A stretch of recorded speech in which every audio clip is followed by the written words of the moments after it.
বিশ্বকাপের সময় ঘনিয়ে আসছে, পাকিস্তান জানান দিচ্ছে নিজেদের সামর্থ্য। দলের কিছু খুঁটিনাটি পরিবর্তনে বদলে গেছে ফলাফল। লাহোরে অস্ট্রেলিয়ার বিপক্ষে ৩ ম্যাচের টি-20 সিরিজ জয়ে চোখে পড়েছে দলগত পারফরম্যান্স। আর নজর কেড়েছে সালমান আগার সামনে থেকে দেয়া নেতৃত্ব। টি-20 ক্রিকেটে তিনিই এখন পাকিস্তানের নয়া নাম্বার 3। পাকিস্তানের জার্সিতে ৩ নম্বর পজিশনে বাবর আজমকে দেখে অভ্যস্ত দর্শকরা, তবে সেই অভ্যস্ততা কাটিয়ে ওঠার সময় হয়েছে। সালমান আগা সেখানে যেভাবে ব্যাট করছেন, অন্তত টি-20তে পাকিস্তানকে নিশ্চিতভাবেই আশা যোগাবে।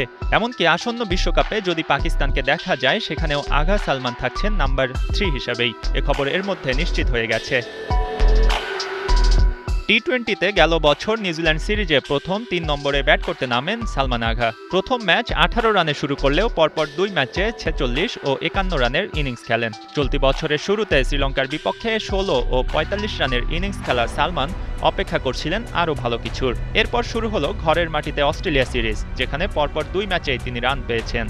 প্রতিপক্ষ অস্ট্রেলিয়ার সাথে প্রথম ম্যাচে ৩৯, দ্বিতীয় ম্যাচে করলেন ৪০ বলে ৭৬ রান। ৯০ রানে জয়ী পাকিস্তান সিরিজ নিশ্চিত করল। সালমান আগা জিতলেন ম্যাচ সেরার পুরস্কার। ৭৬ রানের ইনিংসটিতে সালমান 50 করেছেন মাত্র ২৫ বলে। লাহোরের গাদ্দাফি স্টেডিয়ামে নিজ দেশের দর্শকরা মন ভরে দেখেছে সালমানের এই পারফরম্যান্স।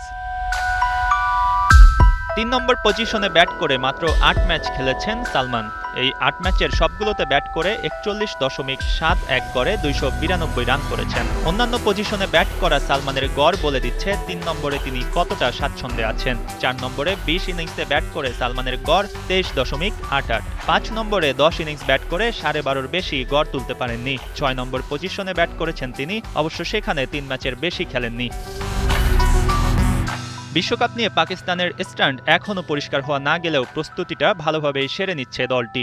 অস্ট্রেলিয়ার পুরো শক্তির দল লাহোরে খেলছে না, এমন প্রসঙ্গ অনেকেই তুলছেন। তবে তাতে পাকিস্তানের পারফরম্যান্স ব্রাত্য হয়ে যায় না। সালমান আগার নেতৃত্বে পাকিস্তানের টি-20 দল আনপ্রেডিক্টেবলভাবে সামনের দিনে হাজির হয় কিনা তাই এখন দেখার বিষয়। মঈন হাসান, ৭১।